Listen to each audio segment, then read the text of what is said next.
வணக்கம் நண்பர்களே. இன்னைக்கு நாம சபரிமலை ஐயப்பன் கோவிலின் 18 படிகளின் சிறப்புகள் என்னென்ன என்பதை பார்க்கலாம். சபரிமலையில் 18 படிகள் ஏறி ஐயப்பனை தரிசித்தால் அந்த பக்தரின் வாழ்க்கையில் ஐயப்பன் படிப்படியாக உயர்வை தருவான் என்பது நம்பிக்கை. இந்த 18 படிகளும் 18 விதமான குணங்களை குறிப்பதாகவும் 18 தேவதைகள் இந்த படிகளில் வாழ்வதாகவும் சொல்லப்படுகிறது. சத்திய தர்மங்கள் வடிவில் கடுத்தசாமி, கருப்பசாமி, கருப்பாயி அம்மாள் ஆகியோர் காவல் தெய்வங்களாக இந்த 18 படிகளை காத்து வருகின்றனர். இவ்வாறு 18 படிகளும் பல்வேறு விதமான விஷயங்களை உள்ளடக்கியுள்ளதாக கூறப்படுகிறது. நாம் அவை என்னென்ன என்பதை ஒவ்வொன்றாக பார்க்கலாம்.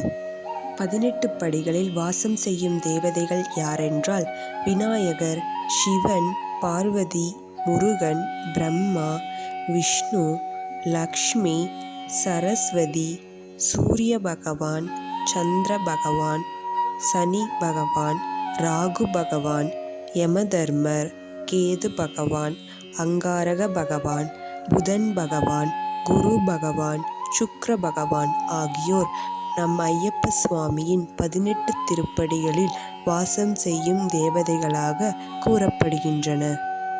18 என்ற எண்ணுக்கு வரலாற்று சிறப்புண்டு. பாரத போர் நடைபெற்றது 18 நாட்கள். இராமாயண போர் நடைபெற்றது 18 மாதங்கள். தேவ அசுரர் போர் நடைபெற்றது 18 ஆண்டுகள். பகவத்கீதை அத்தியாயங்கள் 18. புராணங்களின் எண்ணிக்கை 18. சபரிமலையை சுற்றியுள்ள மலைகள் 18. ஐயப்பனின் போர்க்கருவிகள் 18. ஐயப்பனின் தத்துவ குணங்கள் 18. சபரிமலையில் அமைந்துள்ள திருப்படிகள் 18. இவை நம் 18 என்ற எண்ணுக்குரிய வரலாற்று சிறப்புகளாகும். ஐயப்பன் தனது 18 கருவிகளை கொண்டு 18 படிகளை உருவாக்கியதாக கூறப்படுகிறது. அந்த 18 கருவிகள் வில், வாள், வேல், கதை, அங்குசம், பரசு, விந்திபாவம், பரிசை, குந்தம், ஈட்டி, கைவாள், முன்தடி, கடுத்திவை, பாசம், சக்கரம், ஹலல், மழு, முசலம் ஆகிய 18ம் ஐயப்பனின் போர்க்கருவிகளாக கூறப்படுகிறது. சபரிமலையிலுள்ள 18 படிகளில் சபரிமலையை சுற்றியுள்ள 18 மலைகள் வாசம் செய்வதாக கூறப்படுகிறது. அந்த மலைகள் சபரிமலை, பொன்னம்பலமேடு, கவுண்டமலை, நாகமலை, சுந்தரமலை, சிற்றம்பலமலை, கல்கிமலை, மாதங்கமலை, மயிலாடும் மலை, ஸ்ரீமாதமலை, தேவர்மலை, நீலக்கல் மலை, தலப்பாறை மலை, நீலிமலை, கரிமலை, புதுச்சேரி அப்பாச்சிமேடு, இஞ்சிப்பாறை ஆகியவை ஆகும். சபரிமலையிலுள்ள 18 படிகளும் 18 தத்துவங்களை உணர்த்துவதாக கூறப்படுகிறது. அவை என்னவென்று ஒவ்வொன்றாக பார்க்கலாம். முதல் படி விஷாத யோகம். பிறப்பு நிலையற்றது. நாம் செய்யும் நல்லவையும் கெட்டவையும் நம் புண்ணிய பாவங்களை நிர்ணயிக்கும் என்று உணர வேண்டும். இறைவன் அருளால் முக்தி அடைய வேண்டும் என்ற ஆத்ம துடிப்பே விஷாத யோகம். இதுவே முதல் படி. இரண்டாம் படி சாங்கிய யோகம். பரமாத்மாவே என் வீடு என்பதை உணர்ந்து அவரிடம் ஆத்ம உபதேசம் பெறுவது இரண்டாம் படி. மூன்றாம் படி கர்ம யோகம். உபதேசம் பெற்றால் போதுமா? மனம் பக்குவம் அடைய வேண்டாமா? பலனை எதிர்பார்க்காமல் கடமையை செய்யும் பக்குவம் மூன்றாம் படி. நான்காம் படி ஞான யோகம். பாவம் புண்ணியங்கள் பற்றி கூட கவலைப்படாமல், எதன் மீதும் பற்று இல்லாமல் பரமனை அடையும் வழியில் முன்னேறுவது நான்காம் படி. ஐந்தாம் படி சந்நியாச யோகம்.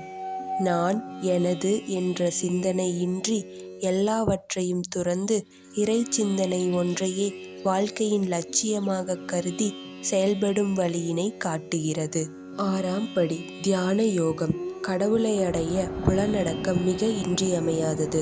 ஐம்புலன்களான மெய், வாய், கண், மூக்கு, காது இவற்றை நமது கட்டுப்பாட்டுக்குள் வைத்து அவை இழுத்த இழுப்புக்கு செல்லாமல் தடுத்து இறைவனால் அளிக்கப்பட்ட ஐம்புலன்களையும் நல்ல விதமாக இறை சிந்தனையினால் நிரப்பி நல்வழிப்படுத்தும் வழியினை காட்டவே 6ஆம் படி. 7ஆம் படி ஞான விஞ்ஞான யோகம். அனைத்தும் பிரம்மமே, எல்லாமே கடவுள்தான் என்ற உண்மையை உணர வைக்கிறது. 8ஆம் படி அட்சர பிரம்ம யோகம். எந்நேரமும் இறைவனை பற்றிய நினைப்புடன் வேறு சிந்தனைகளே இல்லாமல் இருப்பது 8ஆம் படி உணர்த்தும் தத்துவம். 9ஆம் படி ராஜ வித்யா ராஜகுஹ்ய யோகம். கடவுள் பக்தி மட்டுமே இருந்தால் பயனில்லை. உண்மையான பக்தி ஆன்மீகத்தை உணர வைத்து ஏழையின் சிரிப்பில் இறைவனை காண வைப்பது. 10ஆம் படி விபூதி யோகம். அழகு, அறிவு, ஆற்றல் என எத்தகைய தெய்வீக குணத்தை கண்டாலும் அதை இறைவனாகவே காண்பது.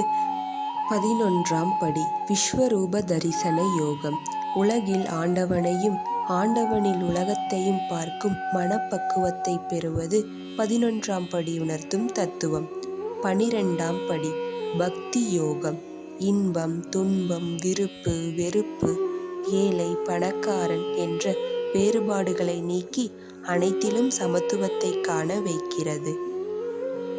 13ஆம் படி க்ஷேத்ரஜ்ஞ விபாக யோகம். எல்லா உயிர்களிலும் வீற்றிருந்து ஆண்டவனே அவர்களை இயக்குகிறார் என்பதை உணர்தல் 13ஆம் படியின் தத்துவம். 14ஆம் படி குணத்ர விபாக யோகம். பிறப்பு, இறப்பு, மூப்பு ஆகியவற்றால் ஏற்படும் துன்பங்களை அகற்றி இறைவனின் முழு அருளுக்கு பாத்திரமாவதே 14ஆம் படி. 15ஆம் படி தெய்வாசுர விபாக யோகம். தீய குணங்களை ஒழித்து நல்ல குணங்களை மட்டும் வளர்த்து கொண்டு நம்மிடம் தெய்வாம்சத்தை அதிகரிப்பது 15ஆம் படி. 16ஆம் படி சம்பத் விபாக யோகம். இறைவனின் படைப்பில் எல்லாரும் சமம் என்று உணர்ந்து அகங்காரம் வராமல் கவனமுடன் இருப்பது 16ஆம் படி. 17ஆம் படி ஸ்ரித்ராய விபாக யோகம். சர்வம் பிரம்மமயம் என்று உணர்ந்து பரபிரம்ம ஞானத்தை பெறுவது. 18ஆம் படி மோட்ச சந்நியாச யோகம். யாரிடமும் எந்த உயிர்களிடமும் பேதம் பார்க்காமல் உன்னையே சரணாகதி அடைகிறேன் என்று இறைவன் சந்நிதியில் வீழ்ந்தால் அவன் அருள் செய்வான் என்று ஆண்டவனையே சரணடைவது 18ஆம் படி உணர்த்தும் தத்துவமாகும். இவ்வம்சம் கொண்ட 18 படிகளையும் படிப்படியாய் அடியெடுத்து கடந்து சென்றால் நம் கண்ணெதிரே காட்சி தரும் மணிகண்ட பிரபு பேரொளியாய் தரிசனம் தந்து நமது வாழ்வுக்கு வளம் சேர்ப்பார் என்பதே ஐயப்பனின் 18 படிகள் நமக்கு உணர்த்தும் தத்துவமாகும்.